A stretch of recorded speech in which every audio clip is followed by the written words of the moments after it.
Bonjour à vous toutes et à vous tous, bonjour frères et sœurs, bonjour amis. Nous voici pour une des dernières fois en distanciel et la semaine prochaine nous nous retrouverons en présentiel mais sur une limite de 30 personnes. Je continue cette histoire de Jacob qui va aujourd'hui nous amener à considérer quelque chose de très important, c'est de parler de l'amour, mais un amour qui va être sans préférence. L'amour divin, l'amour de Dieu, un amour qui va véritablement être quelque chose de surnaturel que Dieu peut mettre dans nos cœurs. Mais on va voir que c'est pas simple parce qu'en réalité, comme Laban, on se retrouve face à des réalités de la vie. Alors ensemble, nous allons faire la lecture de Genèse 29, du verset 14 à 29, et de Genèse 37, versets 1 à 20. Longue lecture, mais je vous invite à bien écouter. Laban lui dit « Tu es bien du même sang que moi, pendant que tout un mois, Jacob demeura chez lui. » Puis Laban lui dit « Travailleras-tu pour rien chez moi parce que tu es mon neveu ? Dis-moi ce que tu voudrais comme salaire. » Or Laban avait 2 filles, l'aînée s'appelait Léa et la cadette Rachel. Léa avait le regard tendre, mais Rachel était bien faite et d'une grande beauté. Jacob s'était épris de Rachel et il dit à Laban « Je te servirai pendant 7 ans, si tu me donnes Rachel, ta fille cadette, en mariage. » Laban répondit « Je préfère te la donner à toi plutôt qu'à un autre. Reste chez moi. » Jacob travailla 7 ans pour obtenir Rachel et ces années furent à ses yeux comme quelques jours parce qu'il l'aimait. Puis il dit à Laban « Donne-moi maintenant ma femme, car j'ai accompli mon temps de service et je voudrais l'épouser. » Alors Laban fit un festin auquel il invita tous les habitants de la localité. La nuit venue, il prit sa fille, Léa, et l'amena à Jacob qu'il s'unit à elle. Laban donna sa servante Zilpa à sa fille Léa. Le lendemain matin, Jacob se rendit compte que c'était Léa. Alors il dit à Laban « Mais que m'as-tu fait ? N'est-ce pas pour Rachel que j'ai travaillé pour toi ? Pourquoi alors m'as-tu trompé ?» Laban répondit « Chez nous, il n'est pas d'usage de marier la cadette avant l'aînée. Mais termine la semaine de noces avec celle-ci, et nous te donnerons ainsi l'autre en contrepartie de cette autre année de travail chez moi. » Jacob accepta, il termina cette semaine avec Léa, et Laban lui donna sa fille Rachel pour épouse. Il donna aussi Rachel à Rachel, sa servante Bila. Jacob s'établit au pays de Canaan, Genèse 37, verset 1er, où son père avait séjourné. Voici l'histoire de la famille de Jacob. Joseph, âgé de 17 ans, gardait les moutons et les chèvres avec ses frères. Il avait passé son enfance avec les fils de Bila et de Zilpa, femme de son père. Il apportait à leur père leurs mauvais propos. Et Israël, Jacob, aimait Joseph beaucoup plus que tous les autres fils, car il l'avait eu dans sa vieillesse. Il lui fit une tunique splendide. Ses frères virent que leur père préférait à eux tous.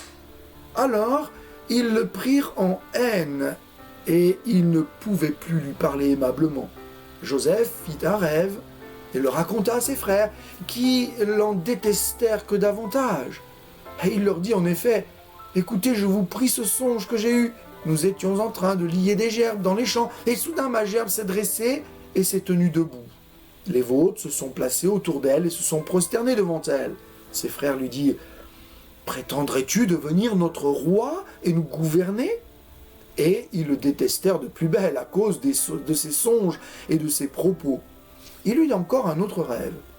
Il raconta également à ses frères. « Voici, leur dit-il, j'ai encore fait un rêve et j'ai vu le soleil, la lune et 11 étoiles se prosterner devant moi. » Il raconta également le rêve à son père, qui le réprimanda et lui dit « Mais qu'as-tu rêvé là ? T'imagines-tu que moi, ta mère et tes frères, nous allons nous prosterner en terre devant toi ?» Joseph est vendu par ses frères. Au verset 11, ses frères étaient jaloux de lui, mais son père garda ce fait en mémoire.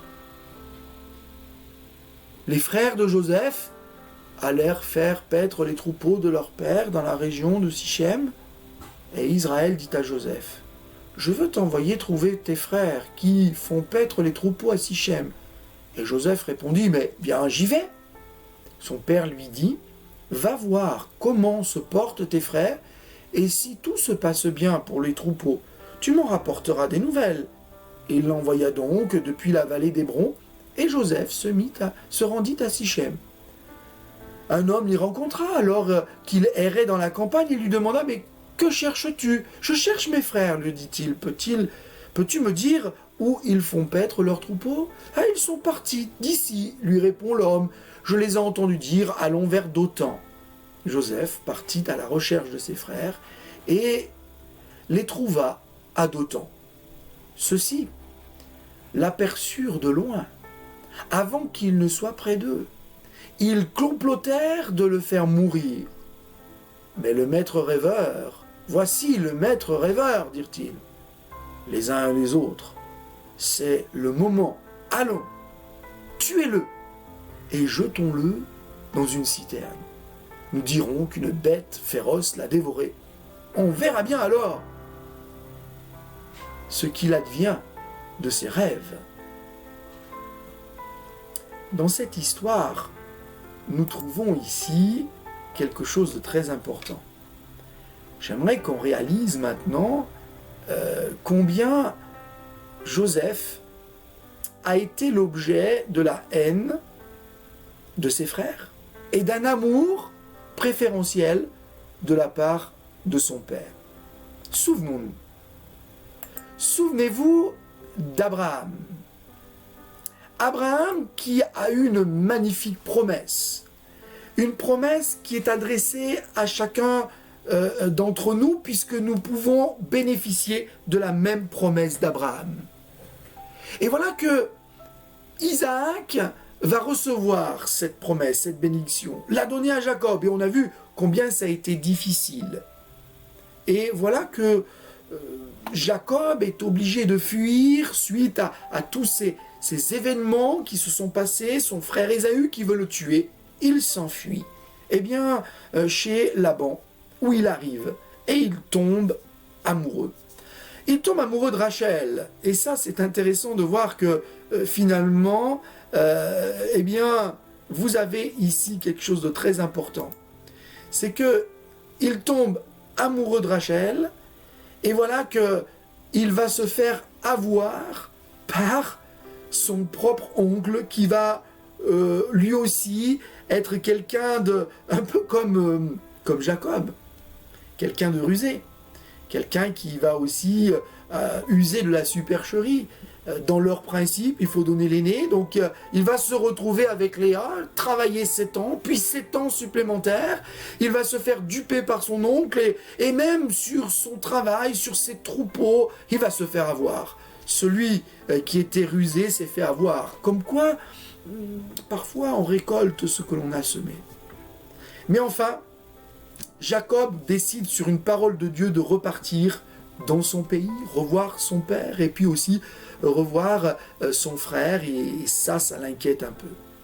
Et là, nous avons un épisode de la vie de famille, d'une famille, et j'aimerais qu'on puisse regarder quelques points, 3 points aujourd'hui, pour nous inspirer de cette vie de famille.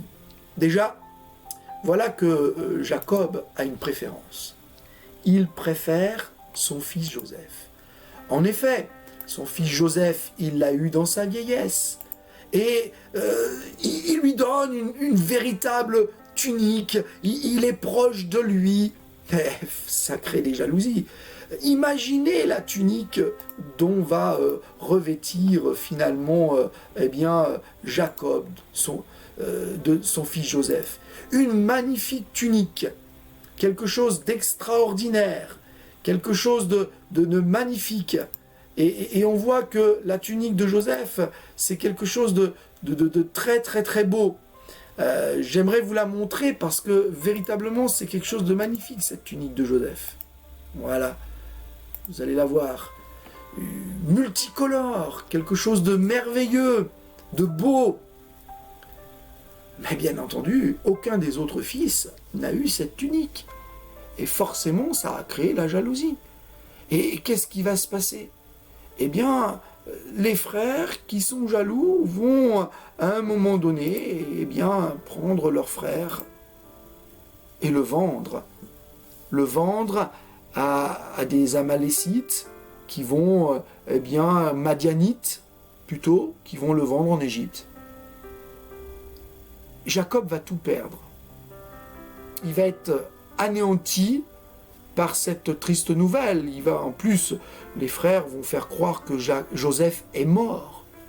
Heureusement, nous n'avons pas lu l'histoire, mais je veux quand même vous donner ces quelques éléments. C'est que Joseph va subir beaucoup de tristesse, de difficultés en Égypte, mais il va se retrouver à un moment donné Premier ministre de toute l'Égypte et retrouver son père, comme vous le voyez sur cette photo, son père qui va ne pas en croire ses yeux, ça c'est le cas de le dire, et qui va véritablement se retrouver vraiment interpellé par cela. Oui, Joseph va être donc cet homme de Dieu, cet exemple. Sa vie va nous parler de quelque chose d'important et de sa relation avec son père. Nous nous souvenons de Bethel, ce lien qu'il y a entre le ciel et la terre. Jacob a quitté sa famille, se retrouve, c'est vrai, dans les liens maintenant, avec son oncle, il se fait avoir,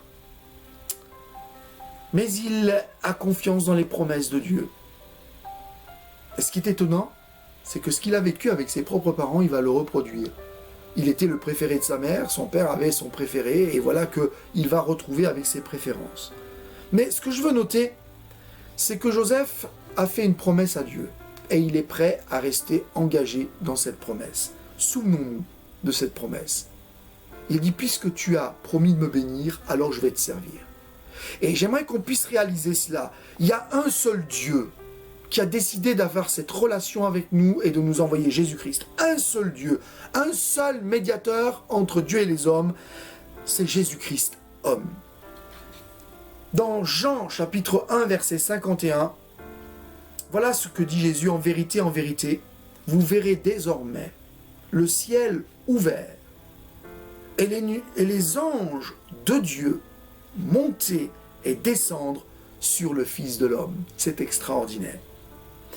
Ce chapitre 29 et ce chapitre 37 que nous avons lu, c'est vraiment quelque chose d'intéressant parce que nous remarquons que dedans nous y trouvons cette vie de famille.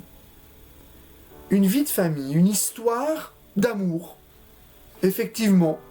Et cette histoire d'amour qui va nous interpeller aujourd'hui, un amour qui n'est pas spirituel, on va le voir, qui ne vient pas de Dieu, mais un amour que finalement nous exerçons, parce que nous aussi nous sommes confrontés à cela. Peut-être nous avons nos préférences, et il y a dans cette histoire de Jacob et de Joseph avec ses frères, quelque chose de réaliste, quelque chose auquel on peut vraiment s'attacher.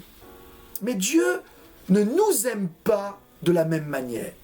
Et le problème, c'est qu'on va essayer d'imaginer Dieu aussi avec ce même amour, avec cette même façon. Non, c'est pas la même chose.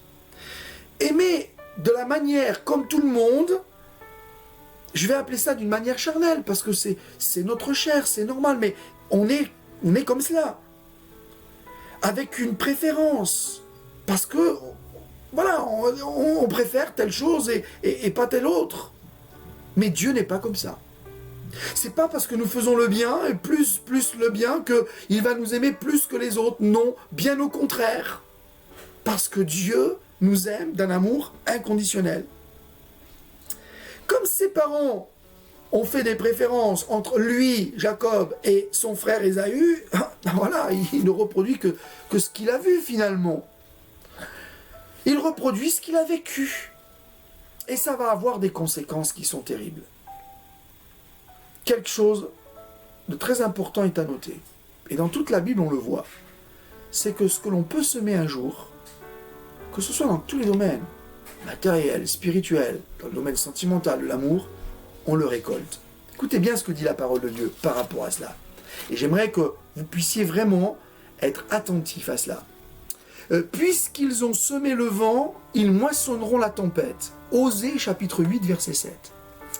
Galates 6, verset 7. Ne vous y trompez pas, on ne se moque pas de Dieu. Ce qu'un homme aura semé, il le moissonnera aussi. Celui qui sème pour sa chair, moissonnera de la chair. La corruption, mais celui qui sème pour l'esprit, moissonnera de l'esprit la vie éternelle. Voilà quelque chose de fondamental, d'important. Et j'aimerais qu'on puisse réaliser cela. Déjà, Jacob va préférer Rachel à Léa. Et ça va créer aussi dans la venue de ses enfants quelques difficultés. Mais je ne vais pas m'étendre. Il va faire une préférence dans ses enfants, préférer Joseph aux autres. Et puis après, remettre cela, Benjamin plus que les autres. Mais là, avec ce qu'ils vont vivre avec Joseph, ça va se passer un peu différemment. Et on s'aperçoit qu'il y a les mêmes conséquences que ce qu'il a vécu avec ses parents. Il va être séparé de ses parents, Joseph va être séparé de lui. Un amour préférentiel produit des conflits entre les frères et sœurs. Et vous imaginez que si on reproduit ça dans notre propre famille, dans notre travail, dans notre voisinage, dans l'église, eh bien oui, il y aura des sources de conflits. Conflits dans les familles, conflits dans l'église à cause des jalousies, de disputes, à cause d'un amour préférentiel. Écoutez les apôtres face aux différentes églises. Qu'est-ce qu'ils disent? Parce que c'est vieux comme le monde. Dès les débuts de l'église, on est dans l'église de Corinthe et l'apôtre Paul, dans sa première lettre, au chapitre 1er, il souligne cela. Il faut cependant, frères, que je vous adresse une recommandation instante. C'est qu'au nom de notre Seigneur Jésus-Christ, c'est au nom de notre Seigneur Jésus-Christ que je le fais. Vivez tous ensemble, en pleine harmonie. Ne laissez pas de division s'introduire entre vous. Soyez parfaitement unis, ayant une même conviction, une même façon de penser. En effet, mes frères, j'ai été informé par les gens de la maison de Chloé que la discorde règne parmi vous. Voici ce que je veux dire. Chacun de vous tient ce type de langage. Moi, je suis de Paul. Ou moi, je suis d'Apollos. Ou moi, je suis pour Pierre. Ou encore, moi, pour le Christ. Voyons, le Christ serait-il divisé? Paul aurait-il été crucifié pour vous? Ou bien est-ce au nom de Paul que vous avez été baptisé? Ainsi, aucune créature ne pourra se vanter devant Dieu. Par lui, vous êtes unis au Christ, qui est devenu pour nous cette sagesse qui vient de Dieu. En Christ, en effet, se trouve pour nous l'acquittement, la purification, la libération du péché. Et il en est ainsi pour que ce soit respecté, ce commandement de l'Écriture. Si quelqu'un veut éprouver de la fierté, qu'il la place dans le Seigneur Jésus. Vous voyez que ces choses-là sont importantes et il faut en parler. Seigneur, aide-moi à ne pas avoir un amour préférentiel, mais déverse en moi ton amour pour que je puisse aimer comme toi tu aimes. Un amour sans préférence, un amour qui est celui de Jésus-Christ, qui nous a montré cet amour en venant sur la terre.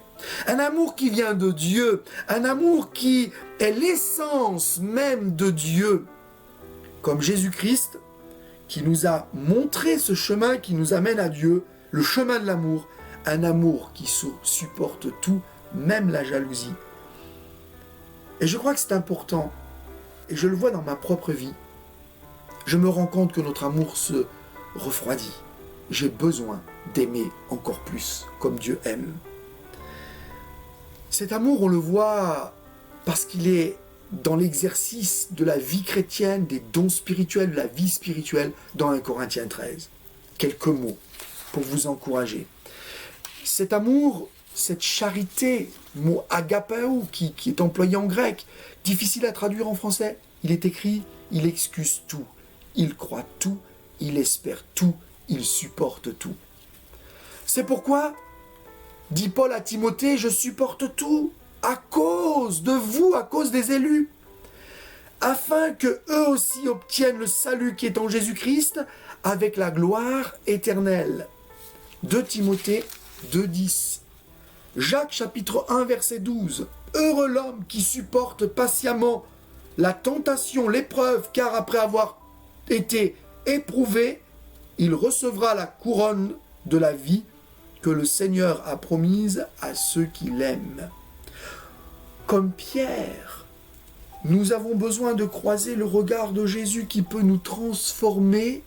Lui qui était avec un amour tout feu, tout flamme, et qui, après avoir déclaré sa flamme, ce feu, cet amour inconditionnel à Jésus-Christ, est capable de le renier quelques heures après. Nous avons besoin, comme lui, de croiser le regard de Christ pour être complètement transformés. Et c'est ça que Jacob a vécu déjà à Bethel. Il va le revivre au torrent de Jabbok avant de rencontrer son frère. Et là, on va voir un Jacob qui va être transformé.